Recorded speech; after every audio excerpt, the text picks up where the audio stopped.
আসসালামু আলাইকুম বন্ধুরা, ফিরে এলাম আপনাদের মাঝে আরেকটি মজাদার নাস্তা রেসিপি নিয়ে। আর আজকে আমি তৈরি করব আলুর ফ্রেঞ্চ ফ্রাই। এটা দেখতে যতটা সুন্দর, খেতেও ততটা মজাদার। এটা ছোট বড় সকলেরই খুবই পছন্দের জিনিস। আর এটা তৈরি করার জন্য আমি এখানে 3টি আলুকে সিদ্ধ করে নিয়েছি। এবার আলুটাকে গরম গরমই কাঁটা চামচের সাহায্যে মিক্স করে নেব। তবে চাইলে আপনারা হাতেও করে নিতে পারেন, তবে হাতের চেয়ে কাঁটা চামচের সাহায্যে করলেই জিনিসটা খুব সুন্দর হয়। আলুগুলো একদম সুন্দরভাবে মিক্স হয়ে যায়। দেখুন, আলুগুলোকে আমি একদম মিক্স করে নিয়েছি। এরপর দিয়ে দিচ্ছি এখানে 1/3 কাপ কর্নফ্লাওয়ার। কর্নফ্লাওয়ার পরিবর্তে চালের গুঁড়ো ব্যবহার করতে পারেন। নিয়ে নিচ্ছি 2 টেবিল চামচ চিনি। নিয়ে নিচ্ছি কিছুটা তিল। আপনারা চাইলে সাদা তিলের পরিবর্তে কালো তিলও ব্যবহার করতে পারেন। নিয়ে নিচ্ছি বেকিং পাউডার, দিয়ে দিচ্ছি স্বাদমতো লবণ। তবে তিলটা আমি একটু সৌন্দর্যের জন্য দিয়েছি, আপনারা হাতের কাছে না থাকলে না দিলেও চলবে। এরপরে এগুলোকে ভালো করে মেখে নেব। মেখে একটা ডো তৈরি করব। এবার এটাকে ভালো করে এভাবে মেখে নেব।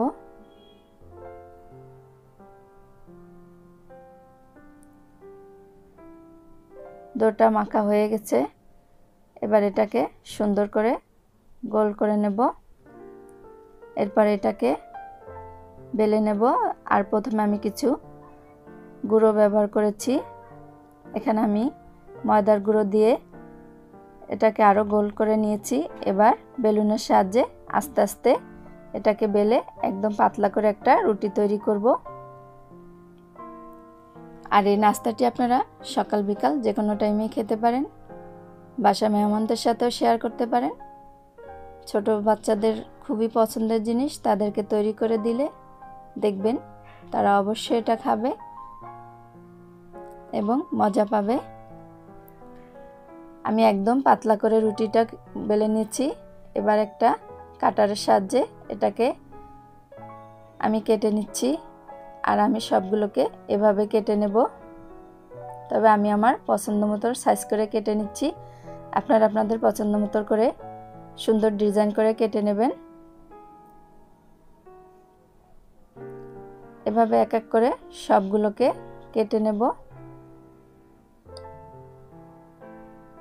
আমি সবগুলোকে কেটে নিয়েছি। এবার চুলোতে তেলটা গরম করে এর ভিতরে দিয়ে দেব। তবে চুলার আঁচটা মিডিয়াম থাকবে। একটু সাবধানে দেবেন যেন হাতে না লেগে যায় তেল।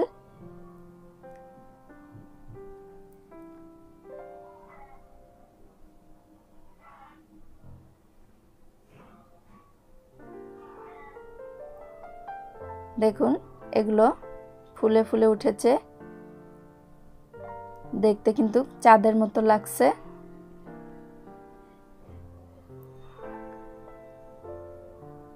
আর ভিডিওটি যদি আপনাদের ভালো লাগে তবে অবশ্যই ভিডিওটিতে একটি লাইক দেবেন, কমেন্ট করে জানাবেন কেমন হয়েছে এবং বাসায় তৈরি করে খাবেন, আত্মীয়স্বজনের সাথে শেয়ার করবেন।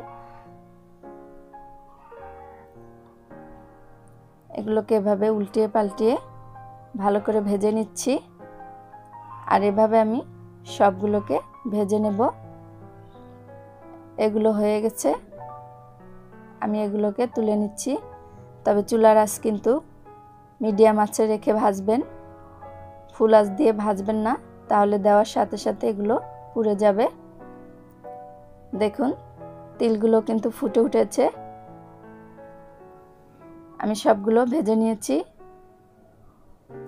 এখন এগুলো পরিবেশন করার পালা। গরম গরম পরিবেশন করবেন। এভাবে তৈরি করে বাসার সবার সাথে শেয়ার করবেন। আজকের মতো বিদায় নিচ্ছি। আসসালামু আলাইকুম।